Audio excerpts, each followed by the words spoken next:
નમસ્કાર મિત્રો, વિડીયો પૂરો સાંભળતા જજો। આજે મિત્રો બગદાણાની બબાલમાં ક્યાંક ને ક્યાંક નવનીતભાઈને ન્યાય મળે એવો ટાઈમ આવી રહ્યો છે। એટલે મિત્રો તમે બધા જાણો છો કે આજે એસઆઈટીની ટીમે નવનીતભાઈ ઉપર જે હુમલો કરવા આવેલા આરોપીઓને તો પકડ્યા, પણ એના સાથે સાથે જે નવનીતભાઈ વારંવાર કહેતા હતા કે મારી ઉપર હુમલો માયાભાઈ આહિરના દીકરા જયરાજભાઈ આહિરે કરાવ્યો છે, તો મિત્રો હવે આ જયરાજભાઈ આહિરને પણ એસઆઈટીની ટીમે પૂછપરછ કરવા માટે બોલાવ્યા।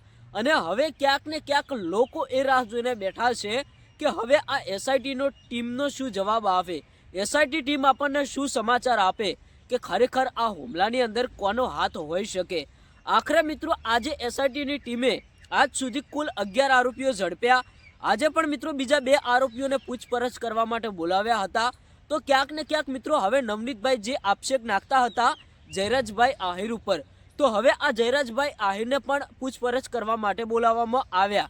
તો હવે આમાં ક્યાંક ને ક્યાંક શું નવા અપડેટ મળ્યા, હવે આ હુમલાની અંદર મેન આરોપી કોણ હોઈ શકે એ તો મિત્રો આવનારા સમયની અંદર ખબર પડી જ જશે। કારણ કે અત્યારે હાલ નવનીતભાઈ જે લડત લડી રહ્યા હતા એમાં ક્યાંક ને ક્યાંક મિત્રો નવનીતભાઈને ન્યાય મળે એ તરફ અત્યારે હાલ એસઆઈટીની ટીમ તપાસ કરી રહી છે।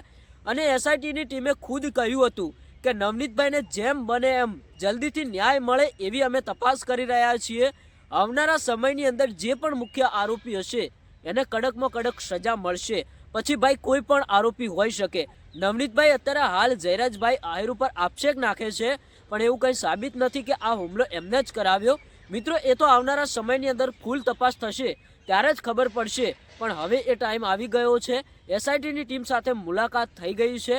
તમે શું કહેશો કે આ હુમલાની અંદર કોનો હાથ હોઈ શકે? મિત્રો કોમેન્ટ કરવાનું ન ભૂલતા, કારણ કે હવે થોડાક જ દિવસો વાર છે કે થોડાક જ કલાકો વાર છે, આપણને સાચી માહિતી જાણવા મળી જશે કે આખરે આ હુમલો કરાવ્યો તો કરાવ્યો કોને।